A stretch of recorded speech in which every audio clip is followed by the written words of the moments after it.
আসসালামু আলাইকুম। এটেন বাংলা সংবাদে সবাইকে স্বাগত জানাচ্ছি আমি অনামিকা হাসান পুনম। শুরুতে বিআরবি কেবলস সংবাদ শিরোনাম। ক্ষমতা বিকেন্দ্রীকরণ ও ঢাকার উপর চাপ কমাতে দেশকে 4 প্রদেশে বিভক্ত করার সুপারিশ সংস্কার কমিশনের। কুমিল্লা ও ফরিদপুরকে বিভাগ করার প্রস্তাব। বিচার বিভাগকে কার্যকরভাবে স্বাধীন করার পরামর্শ সংস্কার কমিশনের। প্রতি ডিভিশনে হাইকোর্টের বেঞ্চ এবং উপজেলায় ম্যাজিস্ট্রেট পরিস্থাপনের প্রস্তাবনা। বিদেশে বসে শেখ হাসিনা রাজনৈতিক কর্মকাণ্ড চালালে ভারতকে এর দায় নিতে হবে হুঁশিয়ারি তথ্য উপদেষ্টার। আওয়ামী লীগের অপচেষ্টা প্রতিরোধের ঘোষণা। কিছু মানুষ সংস্কারের নামে নির্বাচনকে দীর্ঘায়িত করতে চায় অভিযোগ তারেক রহমানের। গণহত্যার বিচার নিশ্চিতে সবাইকে ঐক্যবদ্ধ হওয়ার আহ্বান। এবং জুলাই বিপ্লবের চেতনায় চলতি মাসেই আসছে গণ অভ্যুত্থানকারী ছাত্র নাগরিকদের নতুন দল। জনমত নিয়ে ঠিক হবে নাম, প্রতীক ও সাংগঠনিক কাঠামো। শুনছিলেন বিআরবি কেবল সংবাদ শিরোনাম। এবারে বিস্তারিত। ক্ষমতা ও পরিষেবায় ঢাকার উপর চাপ কমাতে দেশে 4টি প্রদেশ করে শাসন ব্যবস্থা পরিচালনার সুপারিশ করেছে জনপ্রশাসন সংস্কার কমিশন। এছাড়া ঢাকা, নারায়ণগঞ্জ, গাজীপুর জেলার টঙ্গী নিয়ে ঢাকা সিটি গভর্নমেন্ট করার প্রস্তাব দেওয়া হয়েছে। প্রধান উপদেষ্টা ডক্টর মোহাম্মদ ইউনূসের কাছে সংস্কার প্রস্তাব তুলে দেন কমিশনের প্রধান আব্দুল মঈদ চৌধুরী। এ সময় প্রধান উপদেষ্টা বলেন, জনগণকে হেনস্থা ও অপমান থেকে মুক্তি দিতে সংস্কার জরুরি। আরও জানাচ্ছেন ইকরামুল হক সায়েম। শিক্ষা, চিকিৎসা, চাকরি কিংবা উন্নত নাগরিক সুবিধার প্রত্যাশায় প্রতিনিয়তই বাড়ছে ঢাকামুখী মানুষের স্রোত। প্রশাসনিক বা বিচারিক নানা কাজের জন্যও প্রত্যন্ত অঞ্চলের মানুষকে ছুটে আসতে হয় রাজধানীতে। ফলে শব্দ দূষণ, বায়ু দূষণ ও যানজট সহ নানা সমস্যায় বাস অযোগ্য হয়ে উঠছে মেগা সিটি ঢাকা। সমস্যা সমাধানে দীর্ঘদিন থেকেই প্রশাসনিক বিকেন্দ্রীকরণের পরামর্শ নানা মহলের। এবার জনপ্রশাসন সংস্কার কমিশনের প্রস্তাবে গোটা দেশকে 4টি প্রদেশে বিভক্ত করে শাসন ব্যবস্থা চালুর সুপারিশ করা হয়েছে। পুরনো 4 বিভাগ ঢাকা, চট্টগ্রাম, খুলনা ও রাজশাহীকে প্রদেশ করে রাজধানীর উপর চাপ কমানোর প্রস্তাব দেওয়া হয়।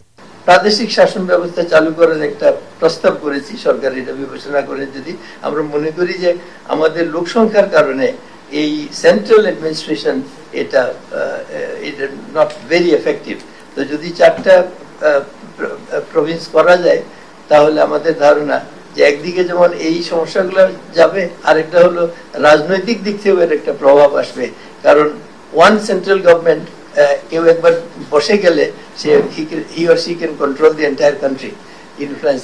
প্রভিন্স হলে এটা আমরা মনে করি যে এটা সম্ভব হবে না। এবং ভারত, পাকিস্তান সহ নেপাল বিভিন্ন দেশে এই ব্যবস্থা আছে, কাজে আমরা এটা মনে করি যদি প্রদেশ ভিত্তিক সরকার ব্যবস্থা চালু করা যায় তাহলে প্রশাসনিক বিকেন্দ্রীকরণের ক্ষেত্রে এটা সুবিধা হবে এবং রাজনৈতিক বিকেন্দ্রীকরণের ক্ষেত্রে এটা আসলে জনগণকে কিছু সুবিধা দেবে বলে কমিশন মনে করছে। এছাড়া ঢাকা, নারায়ণগঞ্জ ও গাজীপুর জেলার টঙ্গী নিয়ে নয়াদিল্লির আদলে ঢাকা সিটি গভর্নমেন্ট করার প্রস্তাব দিয়েছে সংস্কার কমিশন।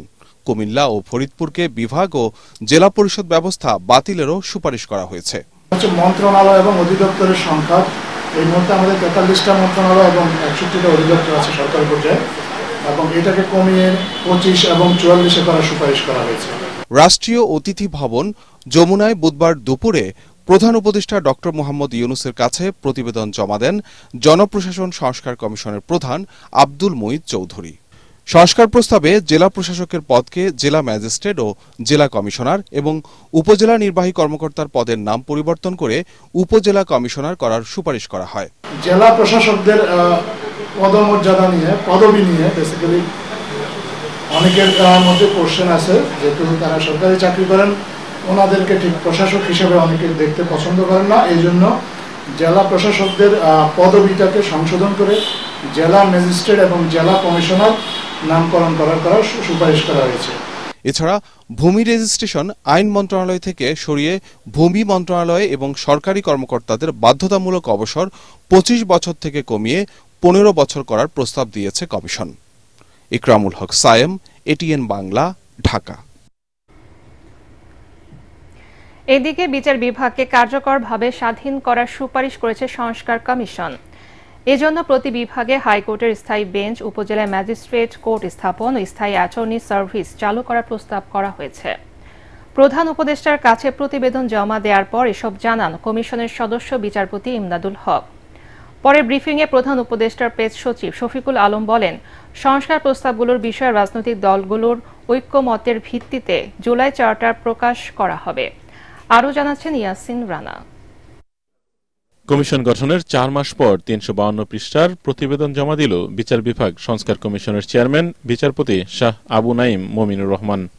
প্রধান উপদেষ্টার কাছে প্রতিবেদন হস্তান্তরের পর এর সারসংক্ষেপ তুলে ধরেন কমিশনের সদস্য বিচারপতি ইমদাদুল হক। এ সময় তিনি জানান, বিচার বিভাগ সত্যিকার অর্থে স্বাধীনভাবে গড়ে তুলতে নানা সুপারিশ করেছেন তারা। সুপ্রিম কোর্টের বর্তমান যে সাংবিধানিক অবস্থা এবং অধস্তন আদালতের যে সাংবিধানিক অবস্থা, এখানে আমরা বেশ কিছু অ্যামেন্ডমেন্ট সাজেস্ট করেছি স্বাধীনতাটা এনশিওর করার জন্য।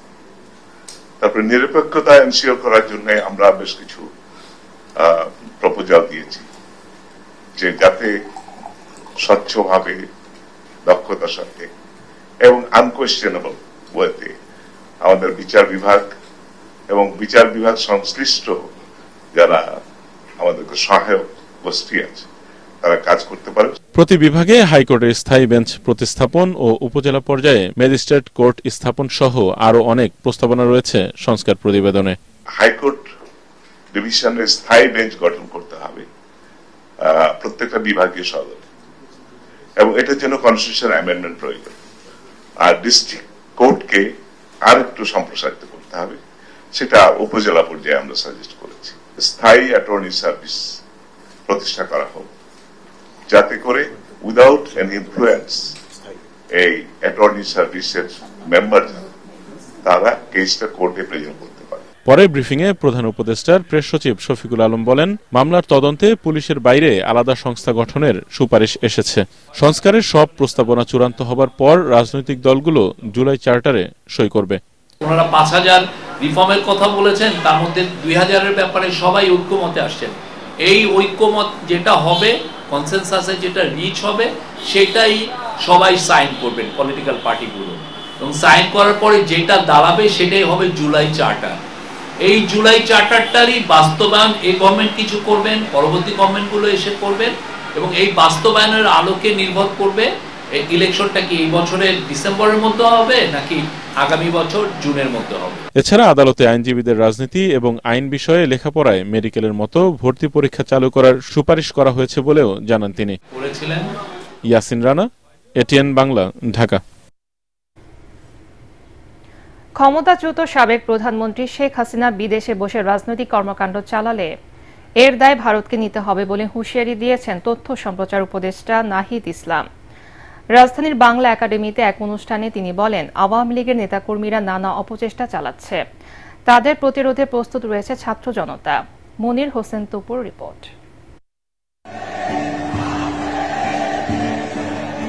জুলাই অভ্যুত্থানে দেশের শীর্ষ পর্যায়ের 25টি পত্রিকার ভূমিকা কি ছিল তা সংরক্ষণ করেন প্রধান উপদেষ্টার সিনিয়র সহকারী প্রেস সচিব আহমদ ফয়েজ। পত্রে জুলাই গণঅভ্যুত্থান নামে বই লিখেন তিনি।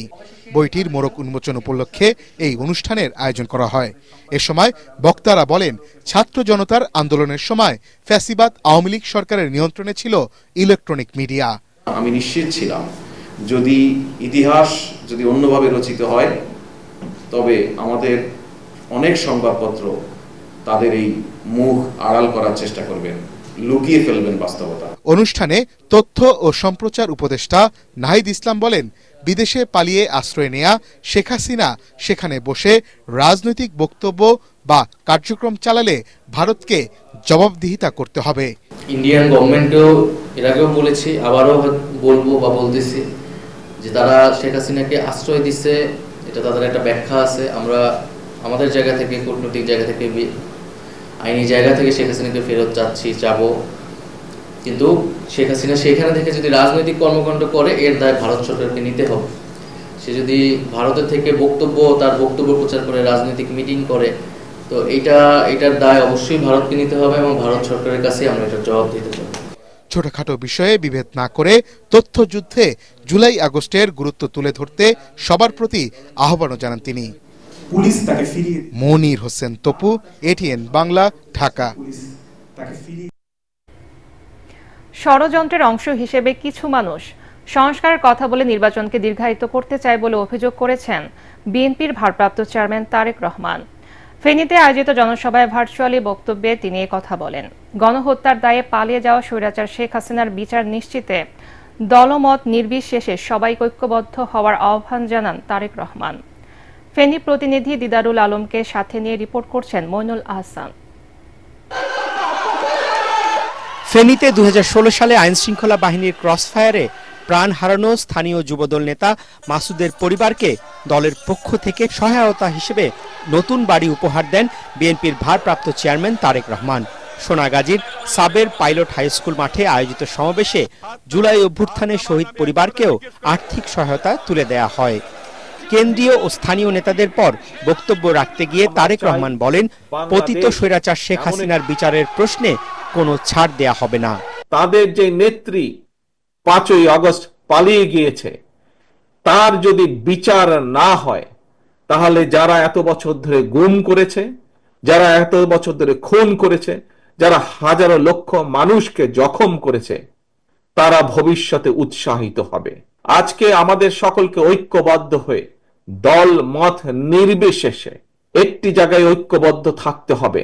ভারতে যেই স্বৈরাচার পালিয়ে গিয়েছে তাকে এই বিচারের আওতায় আনতে হবে। ষড়যন্ত্রকারীরা সংস্কার ও নির্বাচন ইস্যুকে পরিকল্পিতভাবে মুখোমুখি দাঁড় করানোর চেষ্টা করছে বলে অভিযোগ করেন বিএনপির ভারপ্রাপ্ত চেয়ারম্যান। আমরা খেয়াল করছি কিছু কিছু মানুষ সংস্কার সংস্কার সংস্কার কথা বলে সব রকমের প্রক্রিয়াকে দীর্ঘায়িত করছে। এটি কি কোনো ষড়যন্ত্র কিনা? যদি সংস্কার করে এই বিষয়টিকে যদি দীর্ঘায়িত করা হয় তাহলে দেশের সমস্যা বাড়বে। তারেক রহমান দলে নতুন করে কেউ যাতে অনুপ্রবেশ করতে না পারে সে বিষয়ে নেতাকর্মীদের সতর্ক করে দেন। নতুন করে কিছু কিছু মানুষ আমাদের ভেতরে ঢুকে বিভ্রান্তি তৈরি করছে।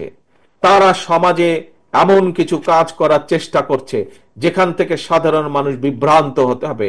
আপনাদের সকলকে এই সকল অনুচরদের বিরুদ্ধে আপনাদের সকলকে সজাগ থাকতে হবে, সকলকে সতর্ক থাকতে হবে, যাতে তারা আমাদের এই গণতন্ত্র প্রতিষ্ঠার আন্দোলনকে যাতে কোনোভাবে তারা ব্যাঘাত ঘটাতে না পারে।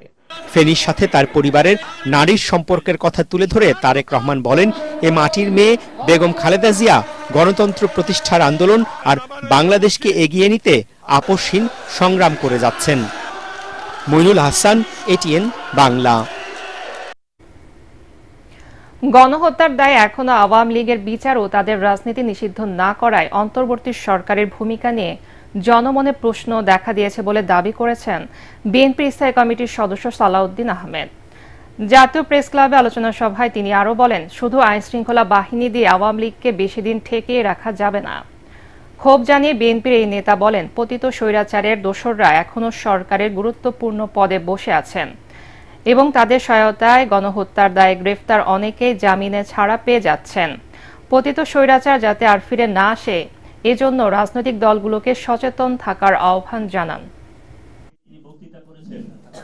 আপনারা আওয়ামী লীগকে কোনো রাজনৈতিক কর্মসূচি করার জন্য রাজপথে নামতে দিবেন না, সমর্থন করি, কিন্তু এইভাবে আওয়ামী লীগকে আপনি কয়দিন রাজপথে পুলিশ দিয়ে ঠেকাবেন? আপনারা বলবেন আওয়ামী লীগকে নির্বাচনে আমরা চাই না, আওয়ামী লীগ এদেশে রাজনীতি করতে পারবে না, কিন্তু কি পদক্ষেপ নিচ্ছেন? আইনি কোনো পদক্ষেপ কি এই সরকার নিচ্ছে? না। আন্তর্জাতিক অপরাধ আদালতের আইন সংশোধন করার আমরা দাবি জানিয়েছিলাম, এদেশের মানুষ দাবি জানিয়েছিল।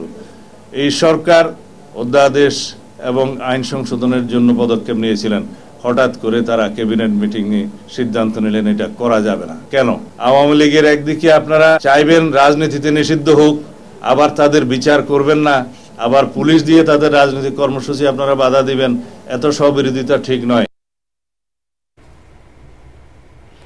বৈষম্য, দুর্নীতি ও দুঃশাসন মুক্ত বাংলাদেশ বিনির্মাণে সবাইকে জুলাই বিপ্লবের চেতনা ধরে রাখার আহ্বান জানিয়েছেন জামাতে ইসলামীর আমির ডাক্তার শফিকুর রহমান।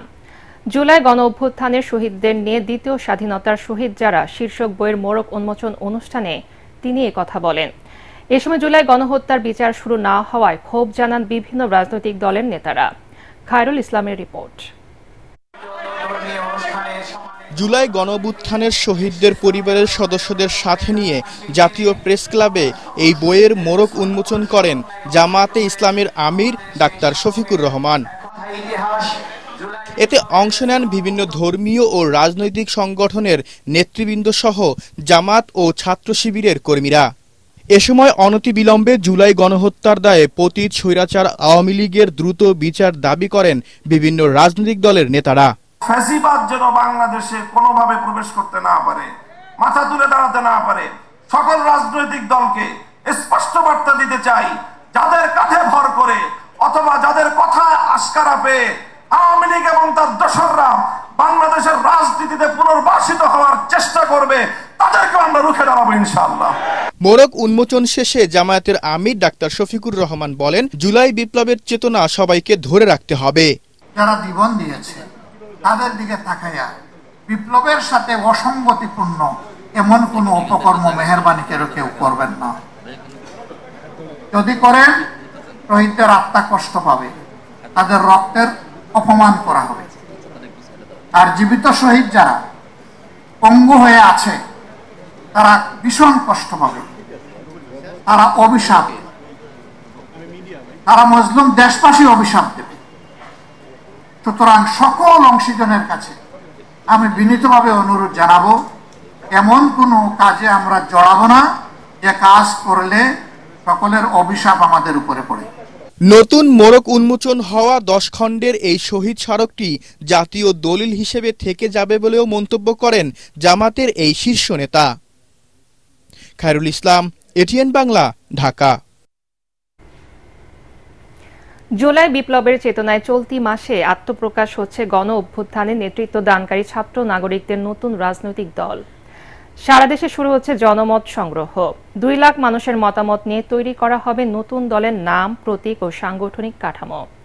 সংবাদ সম্মেলনে বৈষম্য বিরোধী ছাত্র আন্দোলনের আহ্বায়ক হাসনাত আব্দুল্লাহ জানান, নির্বাচনে কোনো জোটে যাবেন না তারা। এ সময় জাতীয় নাগরিক কমিটির আহ্বায়ক নাসির উদ্দিন পাটোয়ারি বলেন, দলে যোগ দিতে হলে ছাত্র উপদেষ্টাদের সরকারি পদ ছাড়তে হবে। শরফুল আলমের রিপোর্ট। ফ্যাসিবাদ মুক্ত বাংলাদেশে জনমানুষের প্রত্যাশার কথা মাথায় রেখে গণ অভ্যুত্থানে নেতৃত্ব দানকারী শিক্ষার্থী ও নাগরিকদের নিয়ে নতুন রাজনৈতিক দল গঠনের গুঞ্জন চলছে গেল কয়েক মাস ধরেই। এ লক্ষ্যে সারা দেশ থেকে বিভিন্ন শ্রেণী পেশার প্রায় 2 লাখ মানুষের মতামত নিয়ে রাজনৈতিক দলের নাম, প্রতীক ও সাংগঠনিক কাঠামো তৈরি করতে চায় বৈষম্য বিরোধী ছাত্র আন্দোলন। জুলাই আগস্ট বিপ্লবের স্পিরিট ধারণ করে গণমানুষের আশা আকাঙ্ক্ষা পূরণ করতেই নতুন দল গঠনের সিদ্ধান্ত বলে জানান বৈষম্য বিরোধী ছাত্র আন্দোলনের আহ্বায়ক হাসনাত আব্দুল্লাহ। আমরা সকল নাগরিকের কথা শোনার মধ্য দিয়ে একটি নতুন রাজনৈতিক সংস্কৃতি গড়ে তোলার আকাঙ্ক্ষা ধারণ করি।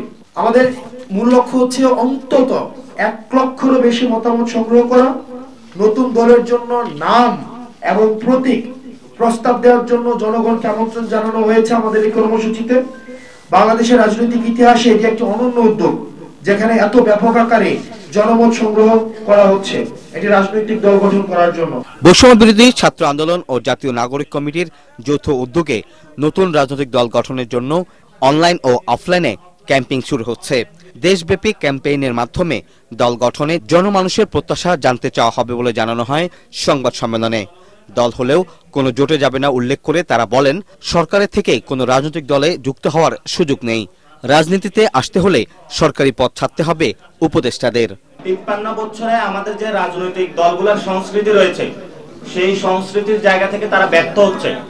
যে নতুন রাজনৈতিক দলটা আসবে সে জায়গাটা থেকে সংস্কৃতিটাও নতুন হবে।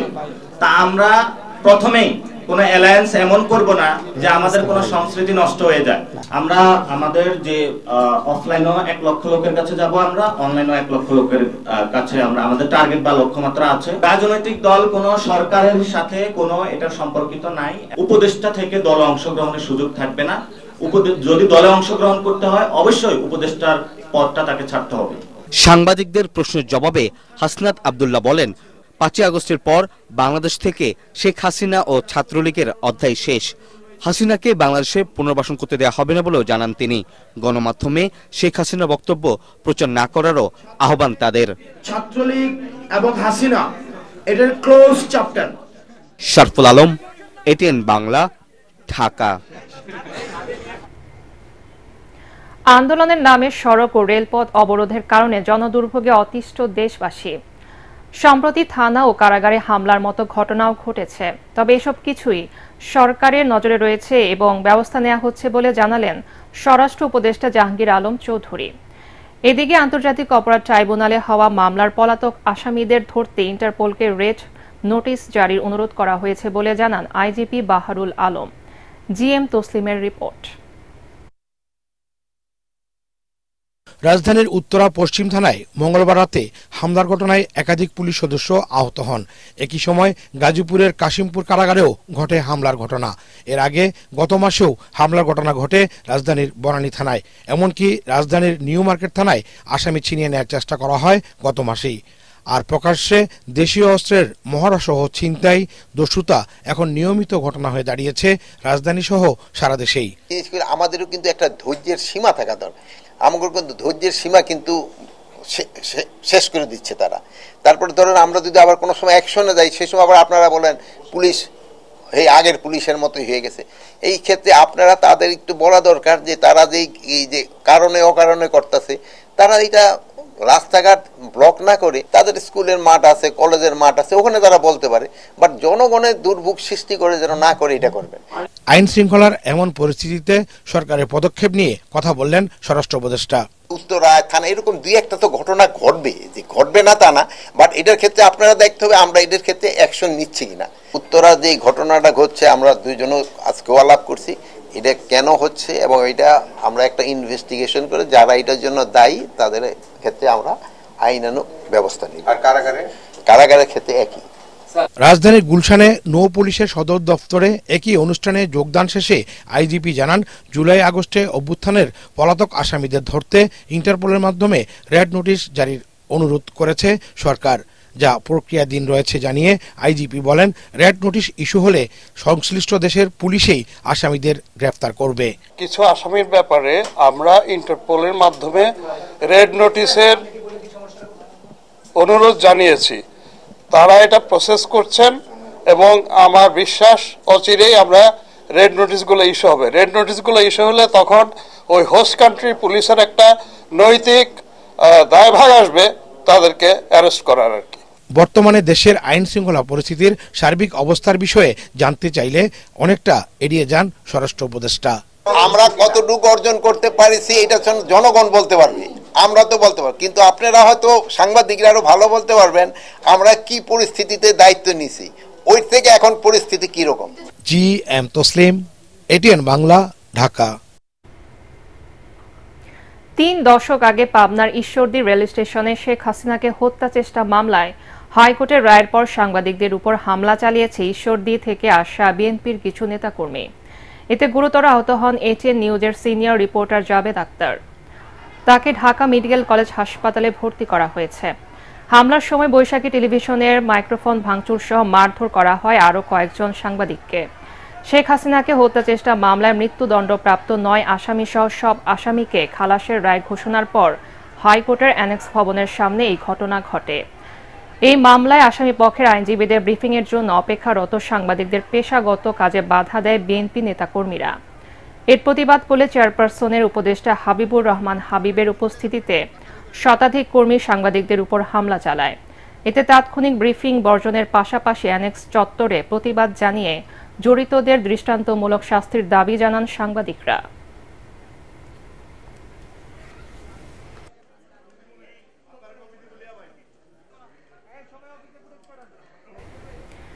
বিএসইসির সাবেক চেয়ারম্যান শিবলি রুবাইয়া শেয়ার বাজারে কারসাজি করে হাজার হাজার কোটি টাকা পাচার করেছেন বলে সন্দেহ করছে দুদক।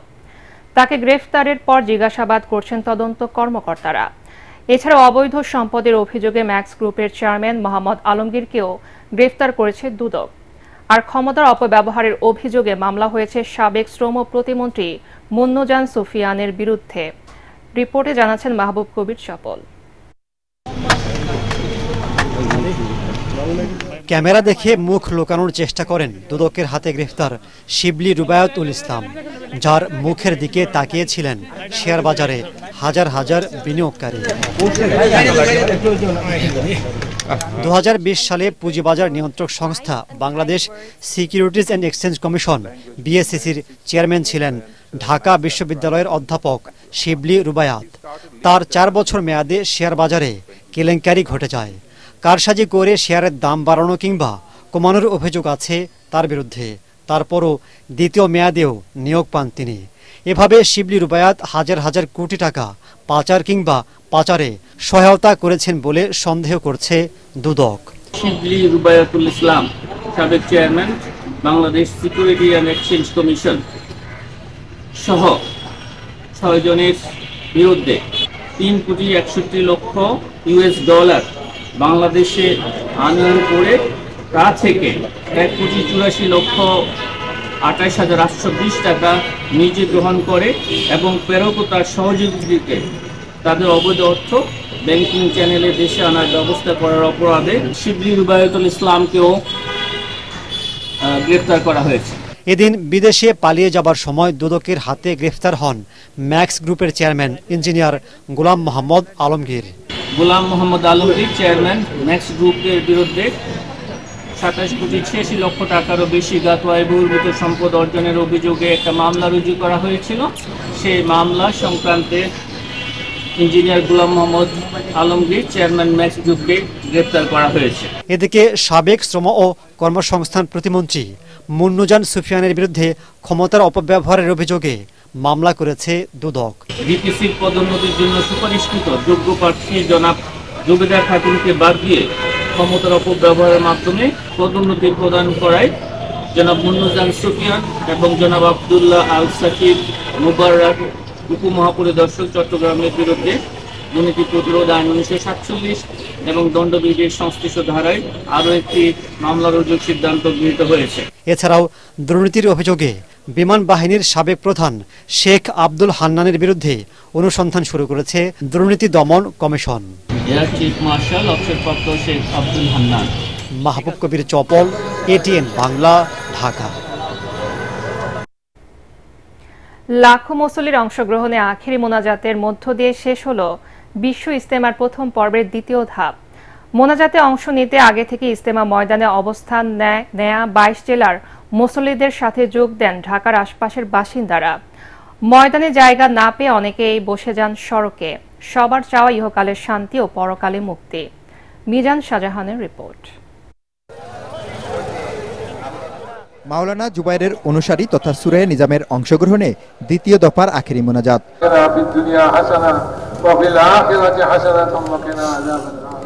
দুপুর 12টা 8 মিনিটে শুরু হয়ে মোনাজাত চলে 12টা 27 মিনিট পর্যন্ত।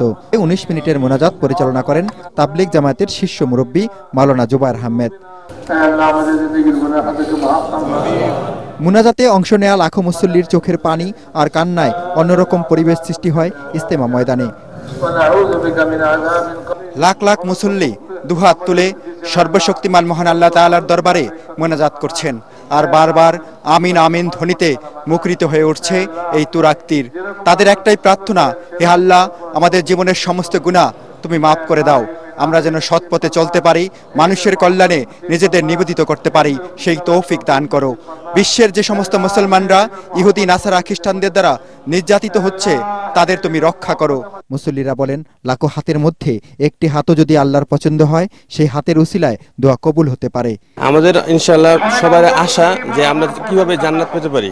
আমাদের মা বাবা চাচা বা মুসলমান যত সব কবরে শুয়ে আছে তাদের জান্নাতের জন্য আমরা দোয়া প্রার্থনা করেছি। ইজতেমায় এসে সবার জন্য দোয়া করেছি, সকলের ব্যক্তিগত জীবনে পরিবর্তন আসছে।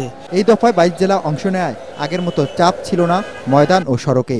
বিষয়টিকে ইতিবাচক হিসেবে দেখছেন কেউ কেউ।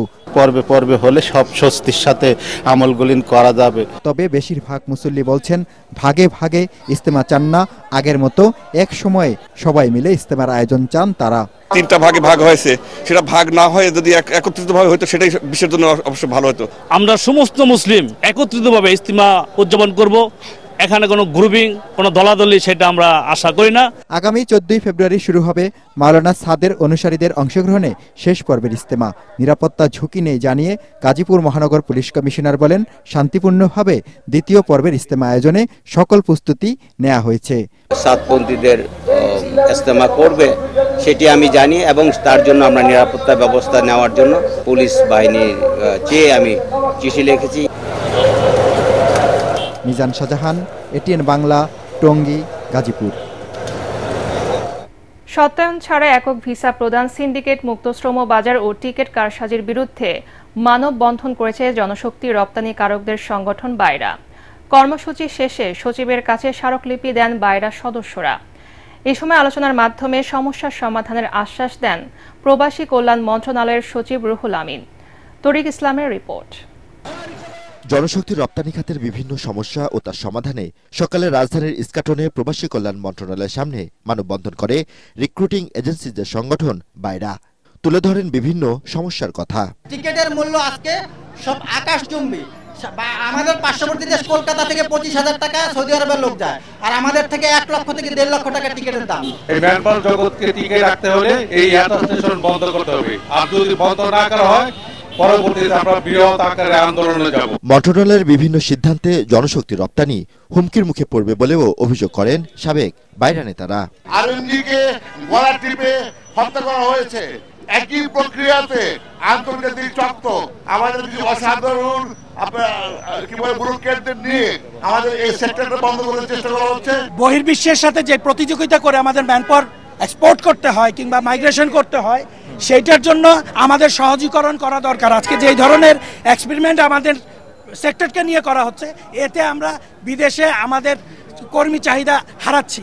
এ সময় সচিব জানান, সিন্ডিকেট ও টিকিট কারসাজির বিরুদ্ধে কাজ করছে মন্ত্রণালয়। আমাদের তরফ থেকে আমরা চেষ্টা করছি যে বিমান মন্ত্রণালয়কে এই সমস্যাটা সমাধান করার জন্য বলা, এবং তারা আমাদেরকে বলেছে যে এই বিষয়টা তারা সিরিয়াসলি দেখছে। একই সাথে আমরা আমাদের উপদেষ্টা মহোদয়কে বলেছি এবং আমাদের একটা প্ল্যানও আছে যে আমরা বাইরা আটাপ সহ আমরা শীঘ্রই বসবো, যাতে এই সমস্যাটার সমাধানের জন্য আমরা আমাদের তরফ থেকে যা করার আছে আমরা চেষ্টা করব।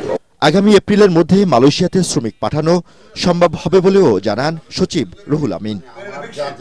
তরিক ইসলাম, এটিএন বাংলা, ঢাকা। দাবি পূরণে প্রশাসনের আশ্বাসে রাজশাহী ও রংপুর বিভাগে পেট্রোল পাম্প মালিকদের জ্বালানি তেল উত্তোলন ও বিপণন বন্ধ রাখার কর্মসূচি প্রত্যাহার করা হয়েছে। বিকেলে জ্বালানি মন্ত্রণালয়ের সভা শেষে এই সিদ্ধান্ত হয়। এরপর পাম্পগুলোতে শুরু হয়েছে জ্বালানি তেল ক্রয়, বিক্রয় ও উত্তোলন। এর আগে বিনা নোটিশে সড়ক ও জনপদ বিভাগ বিভিন্ন পেট্রোল পাম্প উচ্ছেদ করায় উত্তরবঙ্গের সকল পেট্রোল পাম্প বন্ধসহ তেল সরবরাহ বন্ধ রাখে রাজশাহী ও রংপুর বিভাগের পেট্রোল পাম্প মালিক সমিতি ও শ্রমিকরা। পরে দুপুরে সচিবালয়ে জ্বালানি সচিব ও বাংলাদেশ পেট্রোলিয়াম কর্পোরেশনের সাথে ডিলার্স, ডিস্ট্রিবিউটর্স, এজেন্ট এবং মালিক সমিতির জরুরি সভা অনুষ্ঠিত হয়। সেখানে দাবি পূরণের আশ্বাসে চলমান কর্মসূচি প্রত্যাহার করা হয়েছে।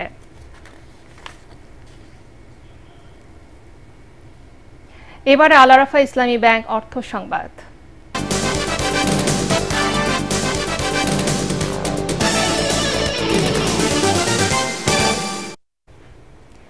এই মুহূর্তে বিদ্যুৎ ও গ্যাসের দাম বাড়ানোর কোনো পরিকল্পনা সরকারের নেই বলে জানিয়েছেন বিদ্যুৎ, জ্বালানি ও খনিজ সম্পদ উপদেষ্টা ফাউজুল কবির খান। তবে যারা নতুন সংযোগ কিংবা শিল্প কারখানায় অতিরিক্ত গ্যাসের লোড চাইবে, তাদের ক্ষেত্রে বিইআরসির প্রস্তাবিত গ্যাসের নতুন দাম কার্যকর হবে। বিকেলে রাজধানীর বিদ্যুৎ ভবনে রমজান মাসে বিদ্যুৎ ও জ্বালানি সরবরাহ পরিস্থিতি নিয়ে আন্তঃ মন্ত্রণালয় সভা শেষে ব্রিফিংয়ে তিনি এসব তথ্য জানান। উপদেষ্টা বলেন, রমজান মাসকে লোডশেডিং মুক্ত রাখতে পরিকল্পনা নেওয়া হয়েছে। টেকনিক্যাল কারণ ছাড়া লোডশেডিং যাতে না হয় সেজন্য নির্দেশনা দেওয়া হয়েছে। তিনি জানান, গরমে 700 থেকে 1400 মেগাওয়াট পর্যন্ত লোডশেডিং হতে পারে। তবে 18 ডিগ্রিতে না রেখে এসি 25 বা 26 ডিগ্রি তাপমাত্রায় চালানো হলে গরমের সময় 3000 মেগাওয়াট বিদ্যুৎ সাশ্রয় সম্ভব। আমরা ইনশাআল্লাহ চেষ্টা করব রোজার মাসকে সম্পূর্ণভাবে লোডশেডিং মুক্ত রাখতে। টেকনিক্যাল কারণ ছাড়া যাতে কোনো লোডশেডিং না হয় সেই জন্য আমরা সম্পূর্ণ প্রস্তুতি নিয়েছি। এখন ইমিডিয়েটলি আমাদের বাড়ানোর কোনো বিদ্যুতের দাম বাড়ানোর কোনো পরিকল্পনা নেই। বর্তমান সংযোগ আছে তাদের ক্ষেত্রে প্রযোজ্য হবে না, তাদের ক্ষেত্রে গ্যাসের মূল্য অপরিবর্তিত থাকবে। যারা নতুন সংযোগ নেবেন বা যারা কি বলে যে অতিরিক্ত লোড চাইবেন তাদের ক্ষেত্রে এই বাড়তি যেটা বিআরসি সিদ্ধান্ত নেবে সেটা প্রযোজ্য হবে। 15 দিনের মধ্যে ড্যাব সংস্কার ও ইমারত বিধিমালা চূড়ান্ত করার দাবি জানিয়েছে আবাসন ব্যবসায়ীদের সংগঠন রিহ্যাব। রাজধানীর সিডা মিলনায়তনে সংবাদ সম্মেলনে সংগঠনটির প্রেসিডেন্ট মোহাম্মদ ওয়াহিদুজ্জামান বলেন, বৈষম্যমূলক ও ত্রুটিপূর্ণ ড্যাব বাস্তবায়িত হলে কৃষি জমির পরিমাণ কমে আসবে। এতে আগামী 10 বছরের মধ্যে খাদ্য সংকটে পড়বে বাংলাদেশ। এই বিষয়ে ব্যবস্থা গ্রহণ করা না হলে জমির মালিকসহ সব অংশীজনকে নিয়ে কঠোর আন্দোলনের হুঁশিয়ারি দেন রিহ্যাব নেতারা। ড্যাব যদি বাস্তবায়ন হয় আগামী 10 বছর পরে আপনি দেখবেন যে খাদ্য সংকট দেখা দেবে বাংলাদেশে। কারণ ঢাকা সিটি এত সম্প্রসারিত হবে, ওইদিকে ময়মনসিংহ, এইদিকে কুমিল্লা, ওইদিকে পদ্মা ব্রিজ, ওইদিকে আরিচা, পুরো ঢাকা সিটি হয়ে যাবে, একটু ধানি জমি থাকবে না। এমন একটা প্রহসনের ড্যাব করা হয়েছে, অতএব এটা দ্রুত বন্ধ করতে হবে, দ্রুত স্টপ করতে হবে, নইলে এই দেশের নাগরিকরা এটাকে রুখে দেবে। তবে এই ড্যাব এখনই জরুরি ভিত্তিতে স্টপ করা জরুরি। প্লাস্টিক ব্যবহারের সাথে কোনো আপোষ নয়। ভবিষ্যৎ প্রজন্মকে সুরক্ষিত করতে এর ব্যবহার কমানোর বিকল্প নেই বলে জানিয়েছেন উপদেষ্টা সৈয়দা রিজওয়ানা হাসান। রাজধানীর আগারগাঁয়ে পরিবেশ অধিদপ্তরে প্লাস্টিক কমব্যাট নিয়ে আয়োজিত সম্মেলনে তিনি এই কথা বলেন। প্লাস্টিকের বিকল্প আছে, সেসব পণ্যের ব্যবহার নিষিদ্ধ করাই সরকারের অন্যতম লক্ষ্য বলে জানান উপদেষ্টা। একবার ব্যবহারযোগ্য প্লাস্টিক নিষিদ্ধ করা হয়নি, তবে এর ব্যবহার কমাতে জনগণকে নিরুৎসাহিত করছে সরকার। একটা ইন্টিগ্রেটেড অ্যাপ্রোচ হতে হবে, সব বন্ধ করা যাবে না, এটা আমাদেরকে ফেজ আউট করতে হবে, কিন্তু যেগুলো রেডিলি অ্যাভেলেবল বিকল্প আছে, সহজলভ্য বিকল্প আছে, সেগুলোতে আমরা অবশ্যই বন্ধের পথে হাঁটব। এবারে আন্তর্জাতিক সংবাদ।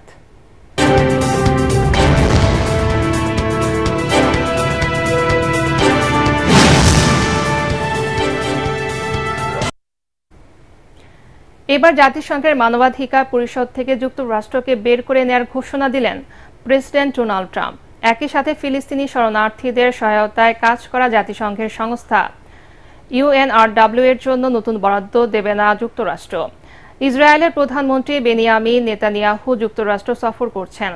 নেতানিয়াহুর সাথে সাক্ষাতের পরই ট্রাম্প এমন ঘোষণা দিয়েছেন। জাতিসংঘ মানবাধিকার পরিষদ ও ইউএনআরডব্লিউ এর বিরুদ্ধে ইসরায়েল এবং ইহুদি বিদ্বেষী আচরণের অভিযোগ করছিল ইসরায়েল। এদিকে ফিলিস্তিনের গাজা উপত্যকা নিজেদের নিয়ন্ত্রণে আনতে প্রয়োজনে সেখানে সেনা পাঠাতে পারে যুক্তরাষ্ট্র, এমন ইঙ্গিত দিয়েছেন প্রেসিডেন্ট ডোনাল্ড ট্রাম্প। এবারে পার্টেক্স খেলার খবর।